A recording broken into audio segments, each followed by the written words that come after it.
நம்ம உடலுக்கு தேவையான இரும்பு சத்து அளவு வந்து உடனே கூட்டி தரக்கூடிய கிராமத்து ஸ்பெஷல் ஆட்டு ரத்த பொரியல் தாங்க இன்னைக்கு நம்ம பார்க்க போறோம். அதுக்காக நான் ஒரு முழு ஆட்டு ரத்தம் வந்து எடுத்து வச்சிருக்கேன். ஆட்டோட ரோமம் எல்லாமே அதில் ஒட்டிக்கிட்டு இருக்கும். அதனால 2 தடவை தண்ணி ஊற்றி நல்லா கழுவி எடுத்து வச்சிருங்க.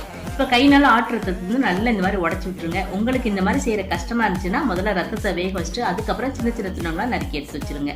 இப்போ ஒரு கடாயில் வந்து கொஞ்சம் தாராளமாகவே நல்லெண்ணெய் சேர்த்துங்க. இது கூட 1 டீஸ்பூன் கடுகு உளுந்தம் பருப்பு, 1/2 டீஸ்பூன் சோம்பு சேர்த்து 2 நல்லா பொரிஞ்ச உடனே பொடியா நறுக்கின சின்ன வெங்காயம் இல்லைன்னா பெரிய வெங்காயம், கொஞ்சமா உப்பு, காரத்துக்கு வந்து 4 பச்சை மிளகாய் நீலாப்புல நறுக்கிறது, கொஞ்சமா கருவேப்பிலை எல்லாம் சேர்த்து நல்லா வதக்கி விடுங்க.